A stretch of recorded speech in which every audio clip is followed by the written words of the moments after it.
Hi, this is Mark, and I'm here today with Matt Walters. Matt is the managing director here at Runway.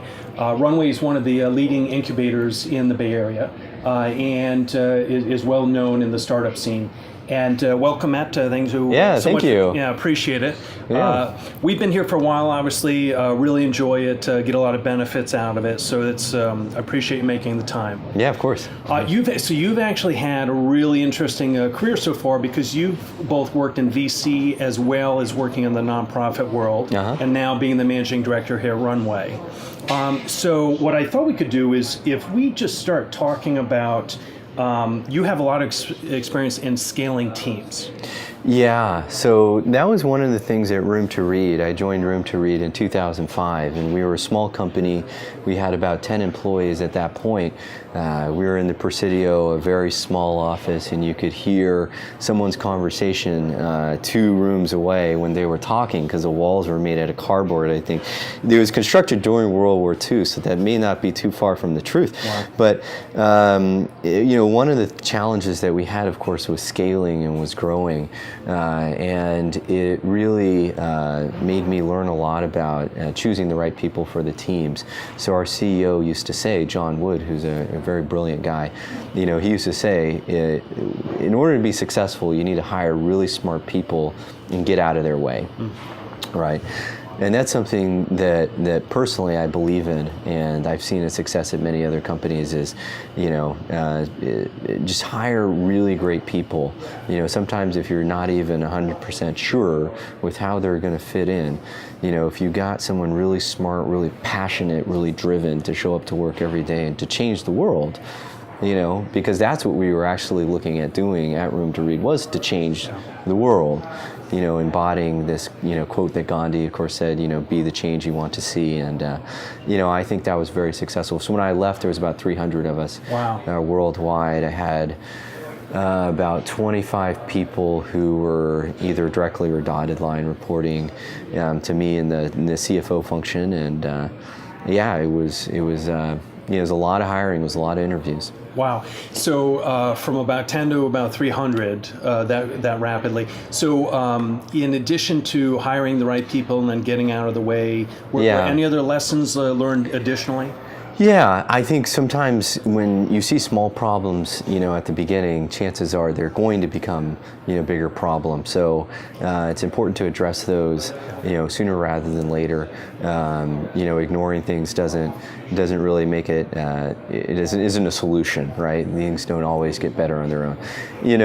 Another thing that I learned as well, though, and when I say smart people, what I also mean is really passionate people as well. And that is that it doesn't matter how someone looks on paper or their experience or their credentials or anything like that. If they don't show up to work and give 100%, right?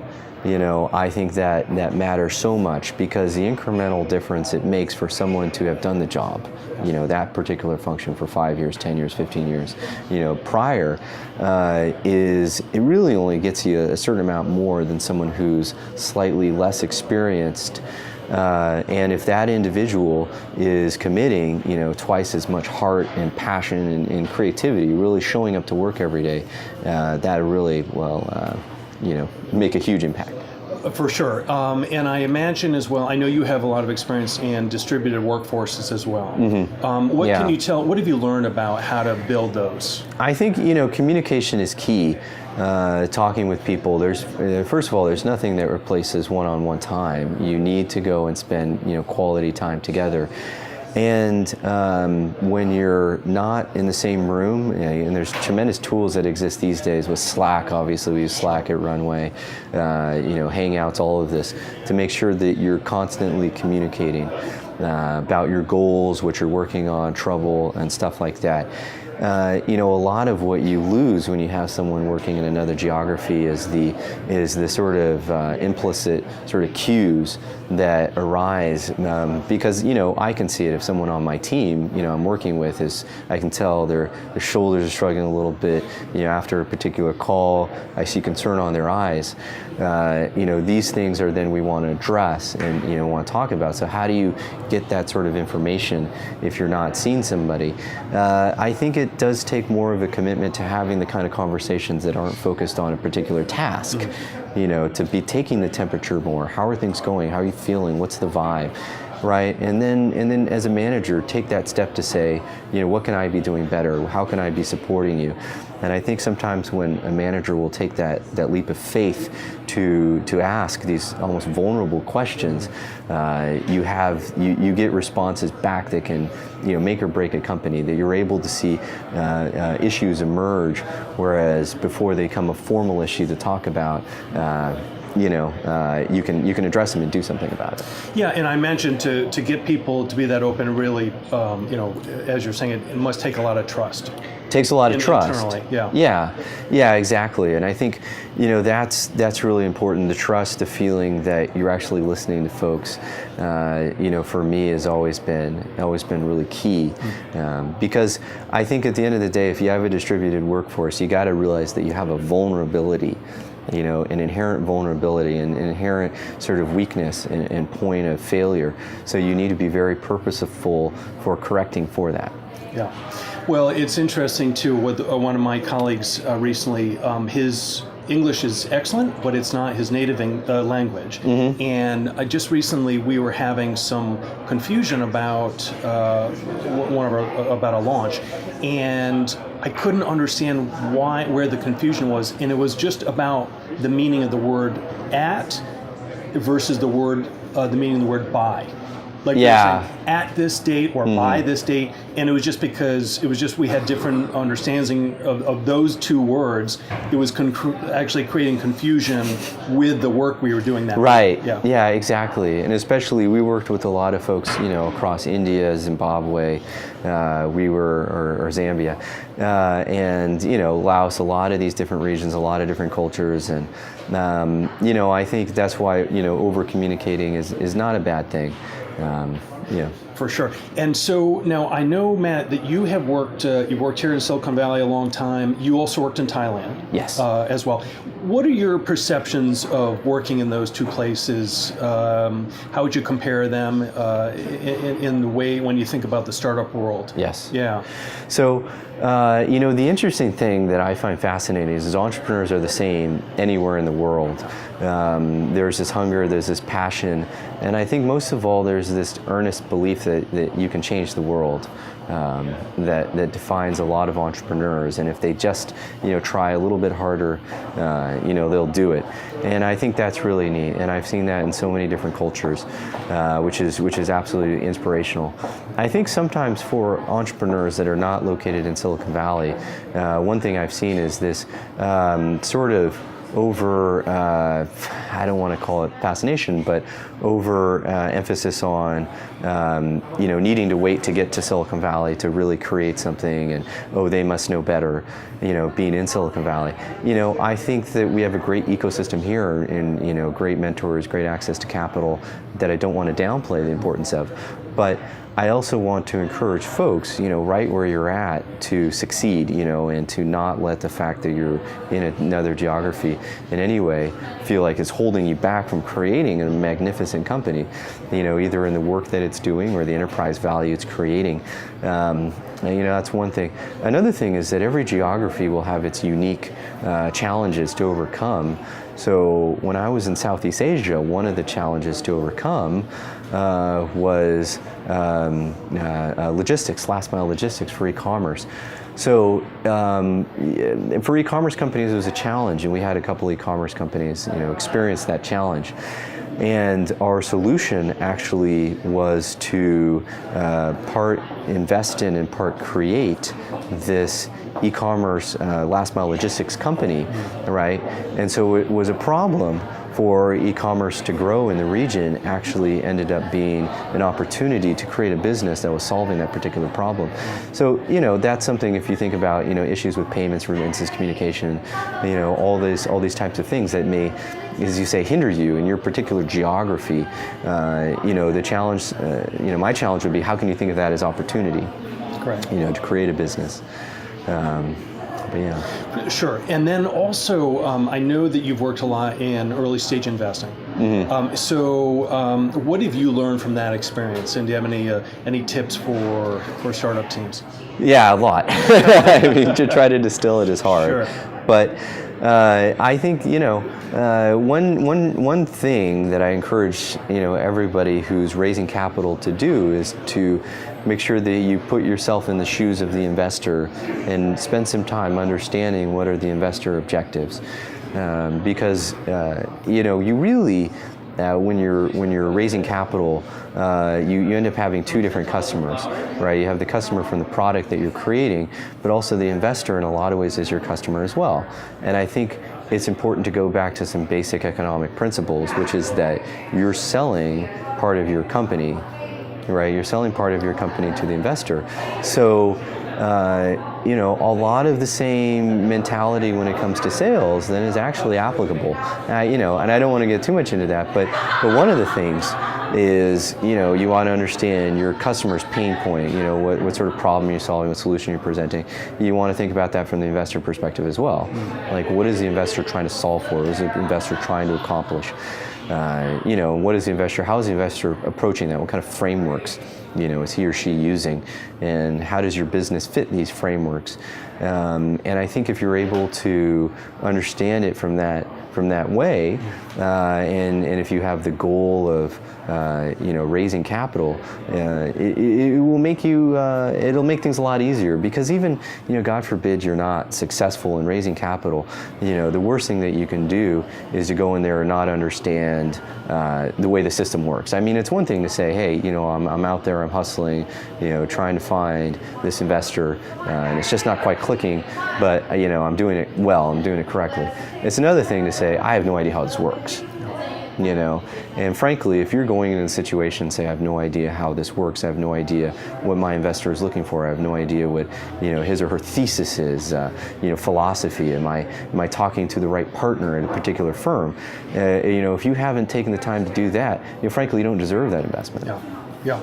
And when you think about the successful startup teams or startup CEOs that you've invested into, worked with before, do you see, I know you mentioned passion and commitment earlier as being really important. Do you see other qualities in them typically? Well, I mean, frankly, the number one thing is the ability to hire a good team. So the ability to hire a good team, I think, is one of the best. Yeah. And people talk about this a lot, the ability of, a CEO to tell a story. Can a founder tell a good story? And I think that's right, because it comes down to telling a good story to your customers, telling a good story to your team.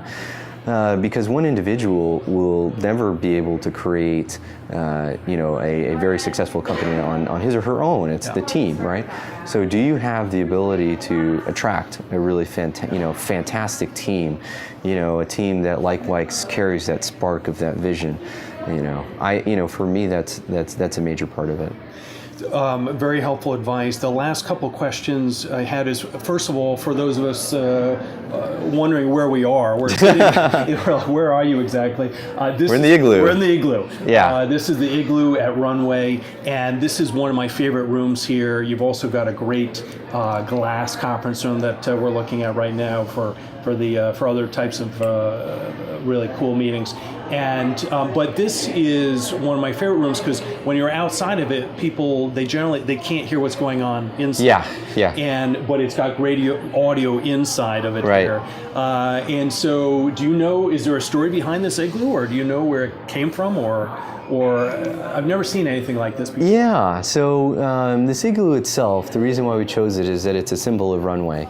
Right, so it's very open, right, and I think that Runway itself is a very open, collaborative community. That's a big part of who we are. So we're not looking at it, but the entryway to the Igloo, which faces the front door, actually is open, And so, you may think, oh, it'd be better if it was somehow closed, there was a door on it being completely closed, but that's not, who we are, here at Runway. So even though we have these spaces that are, intimate and we can have close conversations, we're still open to what's going on out there. So it's very important to us. And that's why it's sort of become the symbol of Runway. And just about Runway in particular, I mean, I know, with all the incubators in Silicon Valley, they're all unique in their own way. What makes Runway unique in its own way? Yeah, I think the number one thing, as I mentioned, is the openness of it. So we're completely open. There's no office spaces. There's no, various levels or things like that. Everybody sits around everyone else, and which is great because you're going on this journey, together, which I think is important for your business. And, frankly, it's important on an emotional level as well. I've definitely been on the business creation side, and sometimes if you have one or two people in a small room and that's it, you just work on your things every day. The same thing, it can be you're not generating enough fresh, ideas, and it can be a little bit debilitating, and it's important to be part of a larger, ecosystem that's able to, obviously have mentors, people coming around to give advice, talks, food, all that kind of stuff. So, for us, it's definitely that open, collaborative environment. And that's definitely been an benefit that we've experienced here as well. We've put on events here, and it's been a great community where you have a lot of events going on that we join.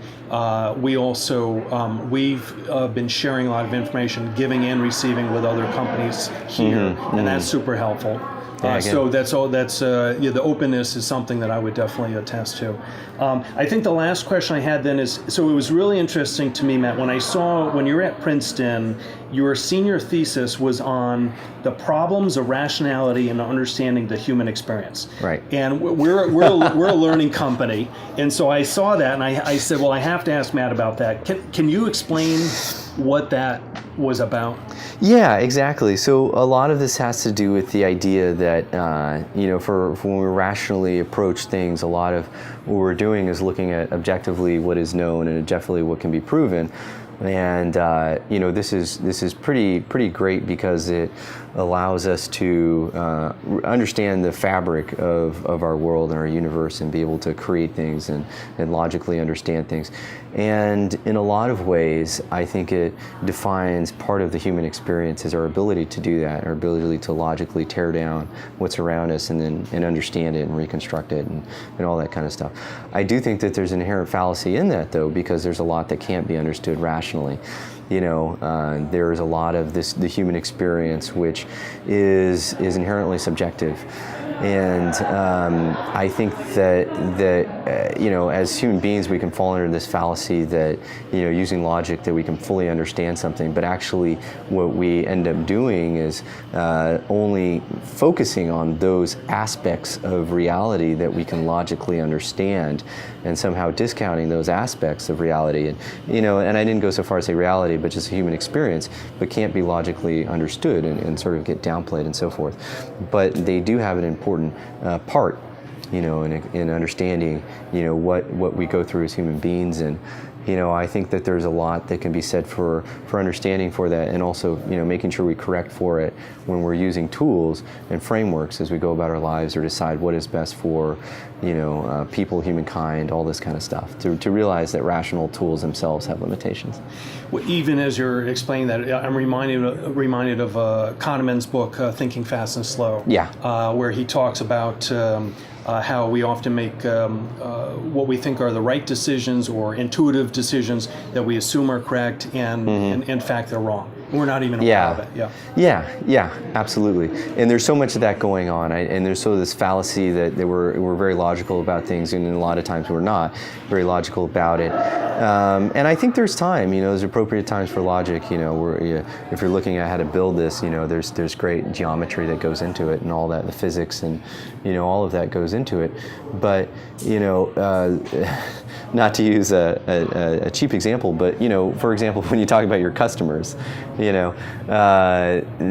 need to understand that your customers themselves, what they're going through, is not always a logical understanding of what is the best value or what is the best solution for my problem. But a lot of it has to do with what are they experiencing, what are they feeling, how does your product or service make them feel? Is it something that they feel like they can trust it, they can come back? Because there's a lot of those aspects which which go into decision making and go into our life in general. Yeah. That's a great place to end our talk today. I mean, that's someone we should all be thinking about as startup teams. Matt, thank you so much. Yeah, thank you. Yeah, thank you. Yeah, really appreciate it. Thank you. Thank you.